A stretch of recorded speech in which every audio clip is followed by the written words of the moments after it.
Did you know that 16 out of Jesus' 38 parables are about this topic, or that 1 in 10 verses in the New Testament touches on it? It's a subject so significant that it can shape what we love, and for sure is a topic we need to help guide our children to know so that they can make wise decisions. What is it? It's money.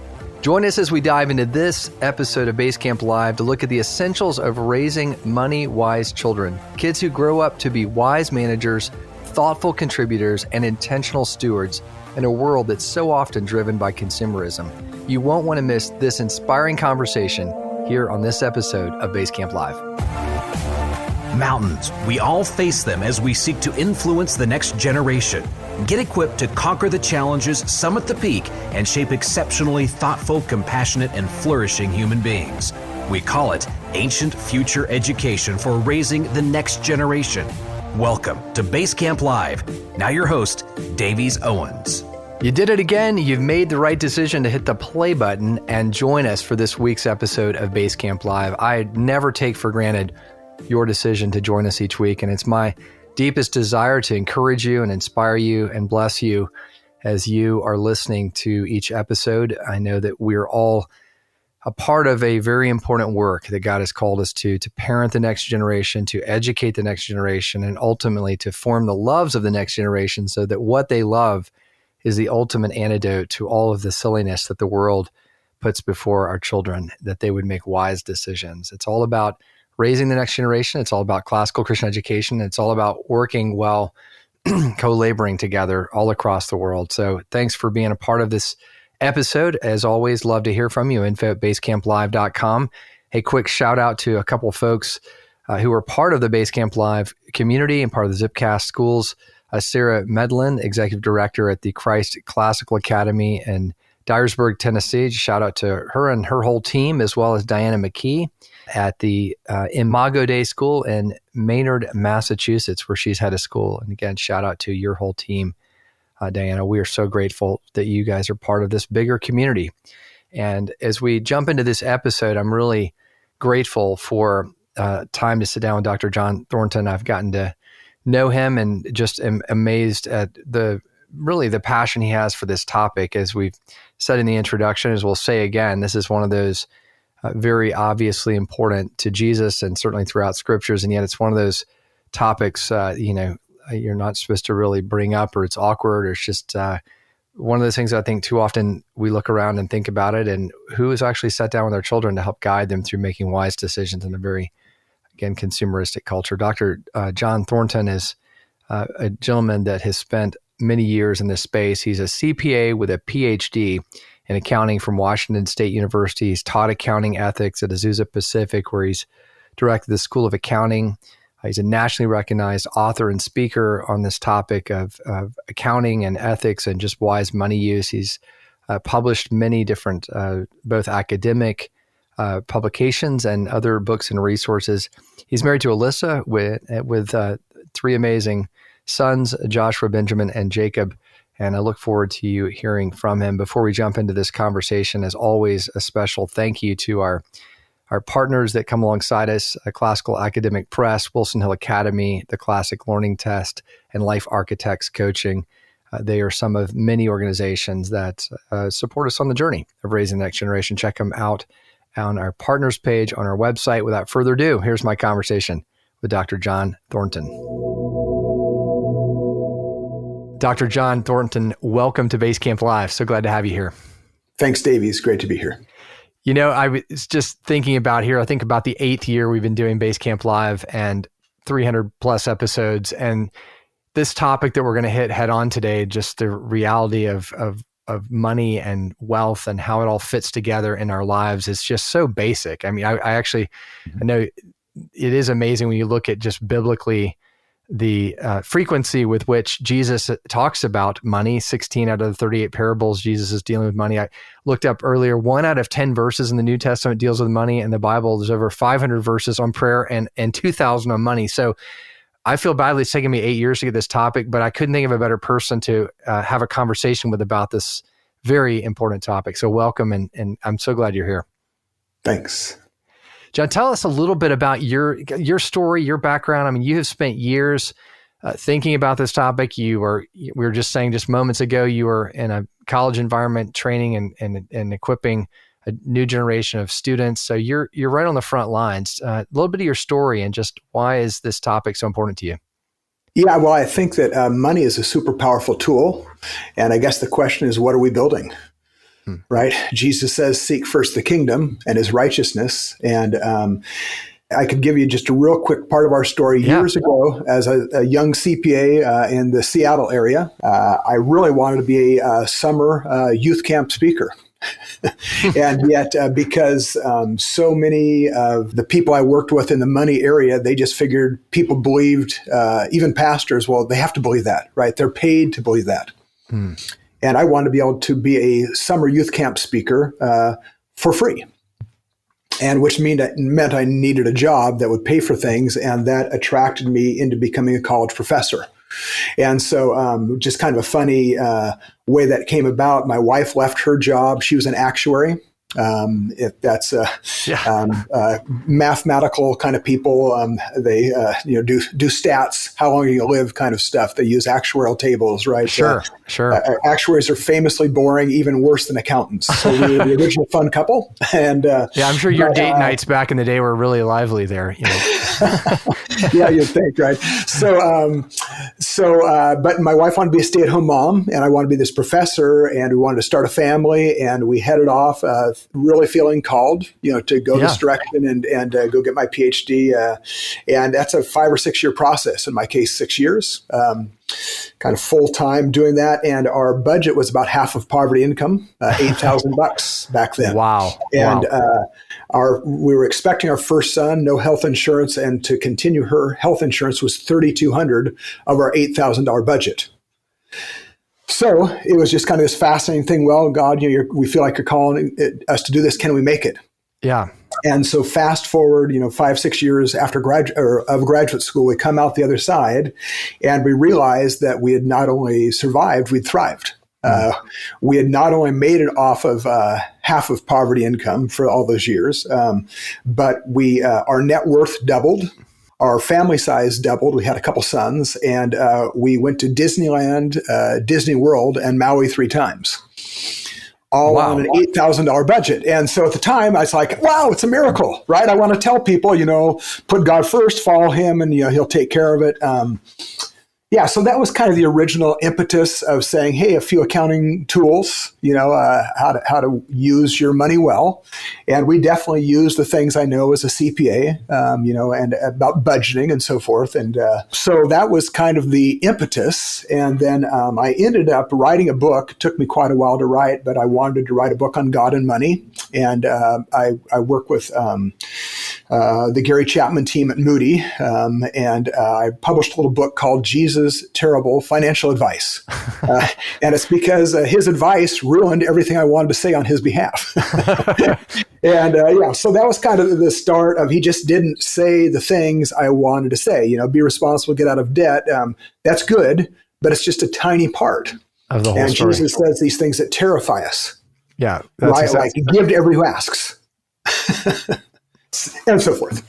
Well, and what a great story. I mean, you guys, it's always when somebody who's the quote money expert, has always had money and it's been easy for them. It's a little bit more, maybe a little harder to be convincing, but obviously you guys lived through some very thin and scrappy times and really had to figure out what does the Bible say and what does God say. And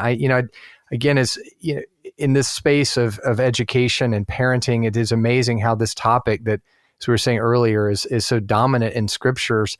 It seems to me, my observation, especially working with schools and parents, is that sometimes this topic just falls in no man's land because parents either don't feel fully equipped to do it, or maybe they grew up in a family where there's a lot of dysfunction around money, maybe or maybe not. The church has actually got any instruction or course on it. And then you get to schools, certainly in our classical Christian schools, it tends to be one of those areas that's kind of out of the normal jurisdiction of topic. Or maybe there's a side class on how to balance a budget or something. But in terms of really understanding the biblical significance of this topic, it seems like there are a lot of young people today for sure that are kind of just wandering their way through life, making really poor decisions. So I'm sure you're seeing that quite significantly just in the work you do with young college students. Yeah. And there's really, I kind of think of it as two components. There's a competency piece. Do you even know kind of how money works? And people get into debt, in particular consumer debt with high rates of interest. I'm in the college business, right? And I know that your listeners, parents are paying for a lot of times out of their pockets some education that's pretty costly. That's right. Right. And so just how do I navigate that? And then there's also this character component. And, Jesus talks, interestingly, a lot about both. Yeah. In fact, we may get a chance to talk a little bit more about wisdom later on. But to me, I think biblical wisdom is just knowledge practiced rightly. Mm-hmm. So character, competence, and action, all three of those together.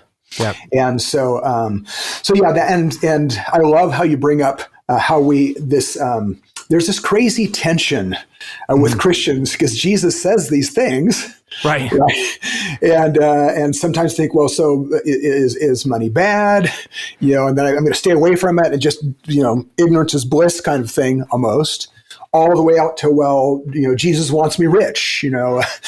He says some things that are so shocking that direction as well that I think as Christians we don't realize, or I say we don't realize, either we don't know what he said, like the whole thing. You mentioned all those parables, right? He says so many things. We don't know that, or we maybe don't believe he meant it.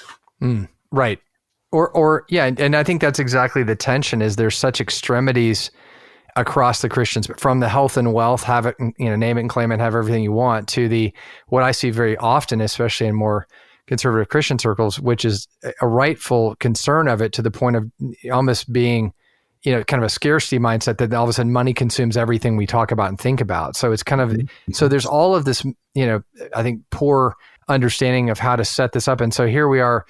A lot of the folks listening are obviously very interested in this idea of raising the next generation. So, what we'll get practical here in just a bit, but just thinking about the root problem is that, when and how are we communicating solid biblical truth about the right understanding and use of money? I mean, it's such a basic thing, but it's, again, shockingly ignored. And so I know you see a lot of the challenges of that. I mean, all those, credit card, back in my day, they would give you a free t-shirt when freshman year of college, when you get that Visa card and you're like, look at this free money. This is great. No one's ever explained to me there may be some downside to this. So that's right.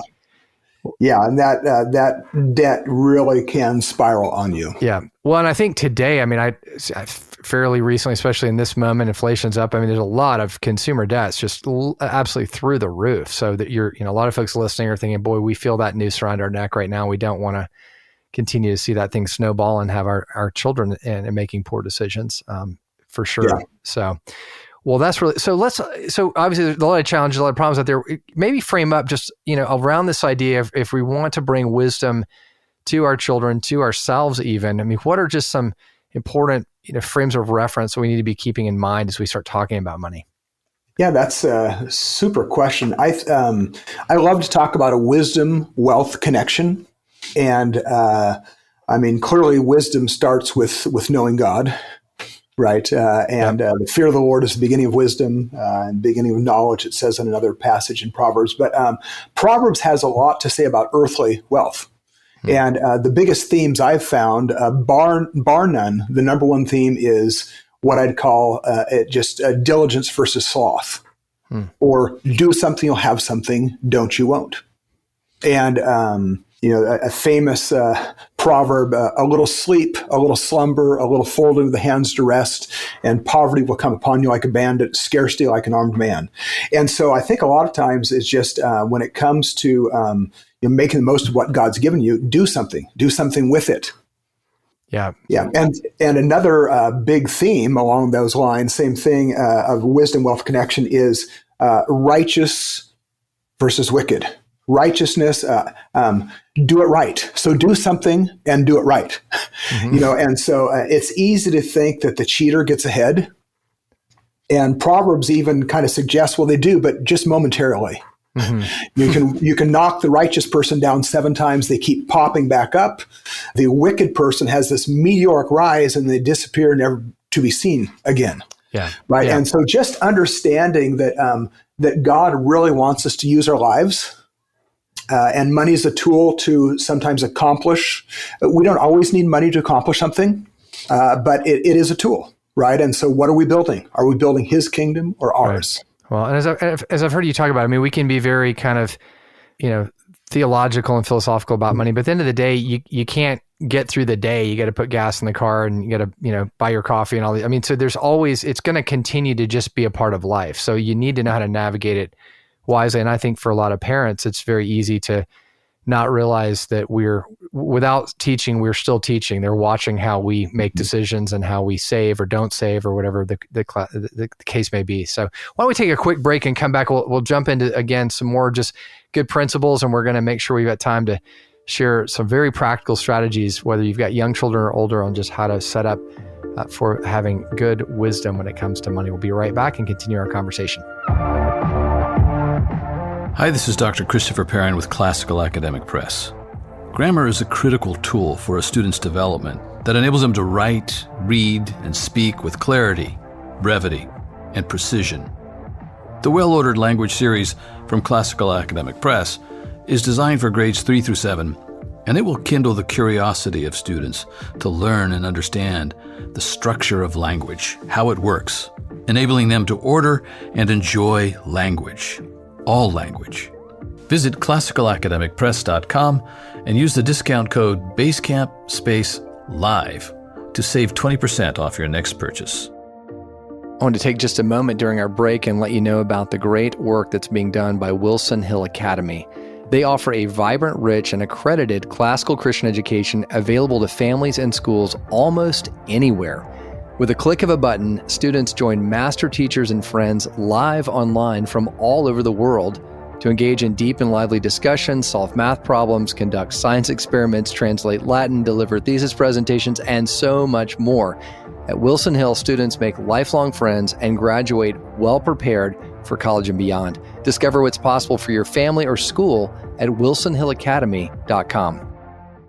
So John, that old idea, if you got to live in the world, but not of the world, there really are absolutely practical needs for money just to kind of get through life. And it's the currency that's literally traded every day all around us. And yet we're supposed to have a different perspective on that. So talk a little bit about this idea. I know I've heard you talk about the Matthew 6 passage about the serving of two masters. It's a real tension. I mean, how do we navigate that? Yeah. And so, when Jesus says you can't serve two masters, you're going to love one, hate the other, be devoted to one, despise the other. You can't serve both God and money. And I think a lot of times we think, well, do I have any choice? Right. I mean, I got to pay the bills. And if you think about a master, masters, they control you one of two ways, either love or fear. As Christians, it's very clear that our love and our fear need to be reserved for God alone. And yet, when we're trying to not be too into money, sometimes we find ourselves saying, yeah, but it's just right there beating me constantly saying, you can't make it without me.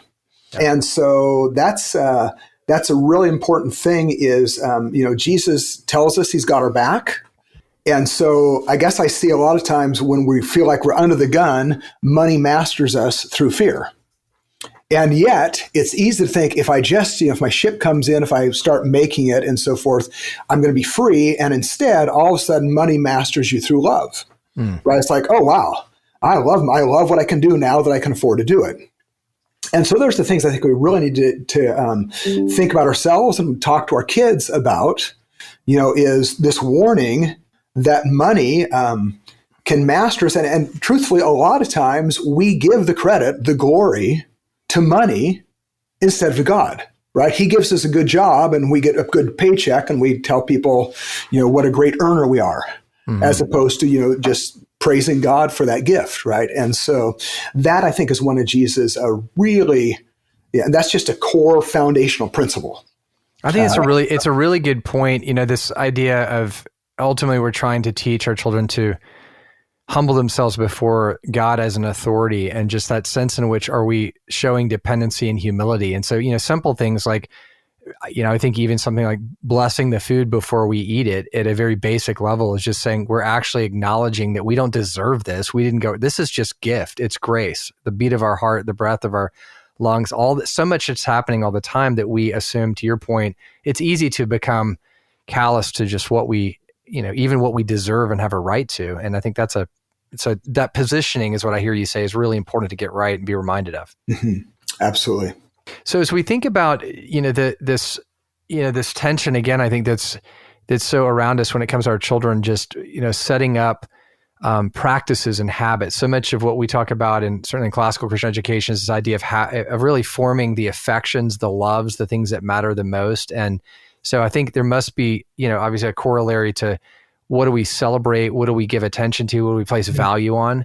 And, again, there's nothing wrong with a material thing that we're excited about, but just maybe help us understand that we talk on the podcast too a lot about moving our children from being consumers to being contributors, but everything around us is pushing us towards consumption. I mean, every marketing message is trying to dissatisfy us to go buy the next thing. So how do we set some healthy boundaries around all that noise and invitation for more?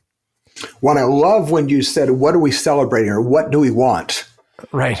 Do we really want the kingdom? Jesus gives this funny little parable. He's responding to some Pharisees and Sadducees criticizing him about hanging out with these sinners, these tax collectors.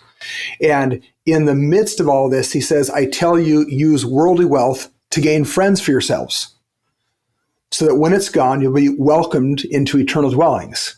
And I really think probably the litmus test for use of money, it would be this friends test. Are you really trying to make a friend? Are you really treating them? Well, I think this test, it fulfills both the Great Commission and the Great Commandments. If you love other people like God loved you, and if he gets the glory, well, then they're attracted to God, the Great Commission, and you've loved them like God's loved you, the Great Commandments. And so that's, I really think, as we look at how we use our money, so that's the very core. Now, that said, I think it's still great to have there's great competencies that the secular world, I mean, I taught at the Air Force Academy for years, for Washington State University, and the competency things. Let me give you a practical one with my kids. When I was raising them, my dad had said, you're going to college and you're paying for it. That's what he told all us kids. And so we just pretty much saved everything for college. And we worked because we grew up on a farm and so forth. And but with my kids, I put together this little model where so they worked. We didn't give allowances, but we had things that needed to be done that we paid for. We didn't pay for a lot of basic chores, but we had a very big yard, 2.5 acres, and some things. You go mow the yard, it takes 3 hours. Mm-hmm. So we paid something, but here's our rule. And it may be too harsh. I'm not saying it's the perfect idea by any means. But we said, okay, so half of everything you make has to go into your college fund. These days, I don't know if you can pay for a private education. It's gone up a lot. You need more than 2.5 acres of grass to cut, I think, to earn money for college. Yes. My parents didn't have 100,000 Christmas trees, so they kept us pretty busy. Oh, wow. Okay. Yep. Yeah. So we had a lot of work, but nevertheless, so I tell my kids, half goes in your college fund.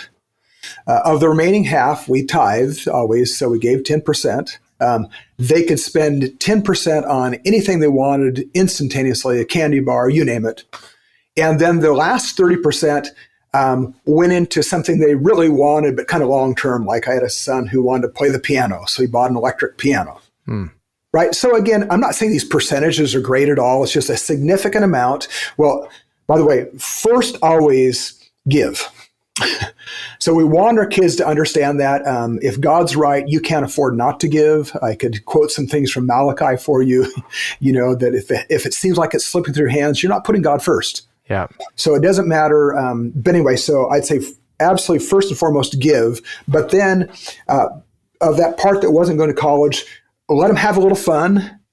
You've got to not keep the muzzle on so tight. My 3 sons are 3 kinds of spenders. And one would spend everything right now. He's always wanted it.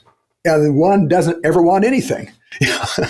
So anyway, your kids are going to be different that way, but you got to have them a little bit of freedom, we thought, and then also just see you could actually save up and buy something sizable like a piano. Yeah. Well, what I love about what you're describing, I mean, there is an intentionality that I think is very easy to blink an eye and all of a sudden our kids are, 10 or 12 or something. And it's just, they don't really, at a very basic level, like do kids even, do they know where money comes from? Like you just go to a restaurant and then somehow some dad or mom does something at the end with this card thing. And it just, especially in a cashless society, you don't even see where this happens, this transaction. So to your point, it'd be very easy for young people today to just sort of, go through life and not really appreciate or understand that. I can remember, back in the day in church, my mom would like hand me, $1 and then I would go put it in the offering plate or something. I remember like, that's probably that was a good in spirit, but in practice, it wasn't really my money. So it was like, I love tithing. It's so easy. The people hand it to you and you put it in a plate. So I mean, it's like the practices that you're describing is a level of intention where well in advance, you thought, let me break this down. And again, you have percentages. I've seen, when my kids came along, you could even buy I remember we get them Christian bookstore back in the day, the little banks that had 3 little jars attached to one another. And you had as you were describing, kind of you got to give first and then you save and then you can spend and however that breaks down. But that seems like a fairly reliable method to kind of have that prescribed in advance and then to have to earn something versus you get money every week because you exist. Yeah. And David on giving, he said, I won't give to God that which costs me nothing. Right. Yeah. And so, and truthfully, giving, it is the cost of our love. For God so for God so loved the world that he gave, right? He gave his son. And Jesus said, the greatest gift, is giving or laying down your life for your friends. And so God shows us how much he loves us by his giving. And that's really, I think, a way we can reflect his character is keeping that in mind. It's not like God needs our money. He absolutely doesn't, right? He's not short. He's just trying to align our hearts with his, and he is the ultimate giver. And when we get that mindset, it really changes things. Which is what you were saying earlier, maybe just go back to for a second, like the way we love our neighbor is actually through giving in that way. So that idea of, for all the right reasons you give, if you're going out to whatever, go on a coffee run, pick up a coffee for somebody else. I mean, you're spending your money, but you're giving in that process, which does lead to more fruitful friendships, not because you're buying the friendships, but just because you're loving your neighbor. Exactly. And it's the loving the neighbor that you're going after. Right. And giving may not be the thing, right? I mean, giving is a small part. God asks for 100%, not 10%. He wants our entire lives. It's really our living. Yeah. Right. And so I think as much as anything, when we're just when we do something right, when we treat something right, when we do an honest deal in business or with our neighbor, and those types of things, I think those are more the probably the money things that we maybe don't even think about, but just being honest about it. Yeah. There are so many times I have been tempted, and sometimes have, maybe more than I'd like to admit, to cheat for almost nothing. Right? Sneaking candy into the movie theater because that price is so ridiculous. Right. And going, well, I mean, I don't have to go to their theater. And what example am I setting for my children when I'm going to save $2 by lying? Right. We sneak on in, right? And so those are things that I think are just really important to think about and say, are we really saying that, are we really practicing what we preach? Yeah. Well, I think that's a really good, why don't we take another break? Because I want to come back and think about, we've talked about effectively setting up good practices with younger children from the beginning, but I know many people listening are like, ooh, we just went to the theater last night. So, what can we do? And I guess the question we'll come back to after the break is just when we think about practices that we should be putting into place and maybe even more conversations. I mean, I think there's a lot of things that we deal with as adults, as parents every day that we might want to invite our older children into the challenge to help us think through this choice over that choice, or when things are very lean, what do we do about that? In terms of depending on God, what does that look like to teach them those habits that really shape them even as older children? So let's take a quick break and we'll come right back and continue the conversation. You choose a traditional education for a reason. So why use standardized tests that don't reflect that? Basecamp Live is proud to partner with Classic Learning Test, which offers online academic assessments that strengthen a traditional education. CLT's assessments for grades 3 through 12 provide a meaningful metric of students' abilities, equipping parents and educators, and helping students pursue a fulfilling future. Explore CLT's assessments by visiting www.cltexam.com/Basecamp. Graduating can be intimidating. Life Architects brings peace to the process by guiding your student through proven pathways to discover who God made them to be and how they can reflect that identity in meaningful work. We call it vocational discipleship, and it's a practice we offer one-on-one in school-wide workshops and as a consulting service to transform campus culture. Learn more at lifearchitectscoaching.com today. John, this is a huge topic and we could talk for hours about it, but I want to just make sure that as we kind of wind the time down, just some real practicals, because this is such a challenge, whether you've got young children or you've got older children and maybe haven't done everything right the whole time. Just what are some really good practical steps that we can put into place?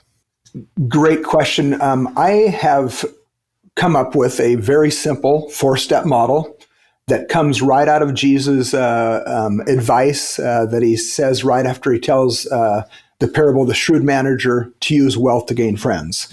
And he says this: if you're trustworthy with a little bit, you'll be trustworthy with much. Deceitful with a little, deceitful with much. So I think the number one thing is we've got to be worthy of trust. And there's both a character and competence component to that. I have students a lot of times who say, Dr. Thornton, money confuses me. Well, then I can't trust you with it. So you need to develop the competency to go along with the character. It's not enough to be just honest, to be trustworthy. You've got to actually know how to use that tool. Mm-hmm. So that's the first step. I think the second thing is a little too much. It doesn't change. If you think you're going to be an honest person, if you're going to be more generous, whatever, once you have more money, it's not going to happen. And that's why Jesus says that he of course, knows all our hearts. And I can be stingy if I'm poor or rich. Yeah. The third thing is Jesus says, if you can't even handle worldly wealth, who's going to give you true treasures? And I think just that idea of from here to eternity, right? We really are trying to get eternal treasures. These are these friends that we're trying to show them God's love. We hope they'll become disciples. And Jesus says they will welcome you into eternal dwellings. Well, they can't welcome you if they don't show up. But you can't give what you don't have. Mm-hmm. And so if you're not being careful and competent and so forth with your wealth, you might say, well, I'd love to tithe, but I can't. Right. And then the last thing in that this 4-step model is what I call stewardship to ownership.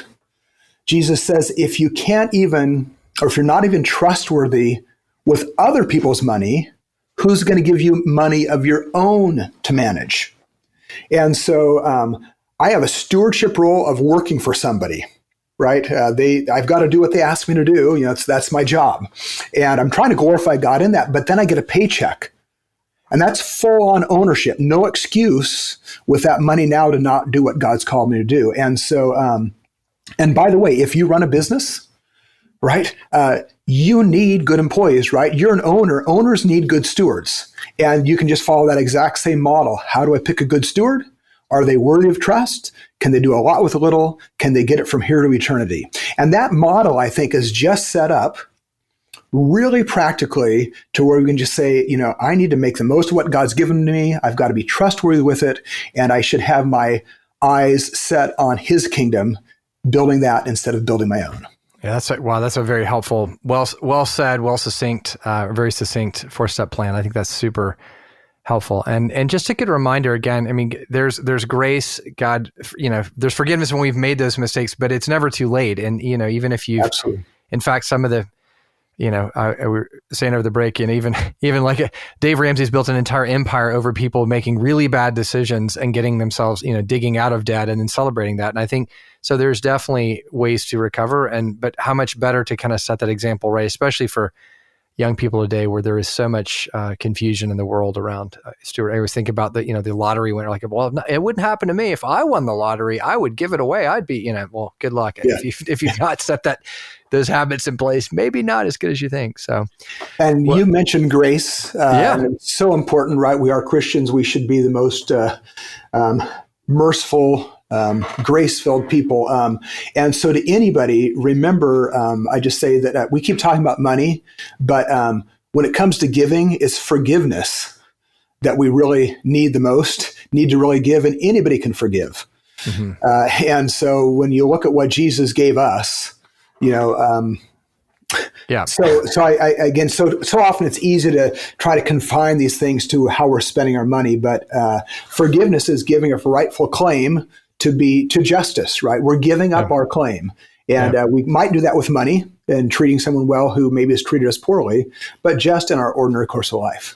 Yeah. Well, I think it's the everyday practices of modeling it well and being gracious in that process, and just, not giving into, there's so many, we're running out of time, but I just think about where so many poor models that are out there of families. I was at a store recently, and you could just tell the child was having a temper tantrum because they'd been promised something. It's like, if we walk in a store, you get something. So, like these habits that get built that are really not setting up our children for success in the long run. So I love what you've said, real intentionality, and thank you for that. If folks want to know more, John, about your resources, and you have a great video series you did with the America's Christian Credit Union called Getting Rich Right. Talk just for a second about those resources, because I think they're very helpful. Yeah, and all these resources are free, and there's just tools that if you need to build a budget, if you there's just a lot of fun free tools out there. There's also a plan that American Christian Credit Union has sponsored. It's 5 lessons on how to go everything from I think if you want to be accountable, you should be able to measure what God's given you. Right. And so you can measure your net worth and whether you're earning more than you're spending, and where your cash comes from and goes. We've just got those free tools for you, and very simple lessons on how to use them. Yeah. And they're really literally like 5 15-minute videos. And then there's free resources that show you how to really gain the competence you need, and hopefully pair it with the character to put it in practice and have wisdom. Yeah, those are great videos. And one thought it would certainly be, if you've got older students, you could, something you could watch and talk about together. I mean, they're very, very practical, very down to earth, very clear explanation. So if you're thinking about how do I set up these conversations, certainly a great tool that people can take advantage of. So John, thanks so much for your time and your insights, and just giving us encouragement on this very, very important topic. Thanks so much. Davies, thanks for inviting me. Great to talk with you. Well, you've done it. You made it through another episode of Basecamp Live, and I sincerely hope that you've been encouraged along the way. Thank you for being such a faithful listener. And thanks again to America's Christian Credit Union, Classic Learning Test, Gutenberg College, and Wilson Hill Academy for sponsoring this episode of Basecamp Live. Be sure to give us a 5-star rating on Spotify, Apple Podcast, or wherever you're listening from. We would love to hear from you, and let us know what's on your mind, what questions you have. Email us at info@basecamplive.com. We really do appreciate you as a faithful listener. Take a moment and invite other parents and school leaders, anyone involved in raising the next generation, to listen to the podcast, and we will see you back here next week with another episode that you will not want to miss. Thanks again for listening.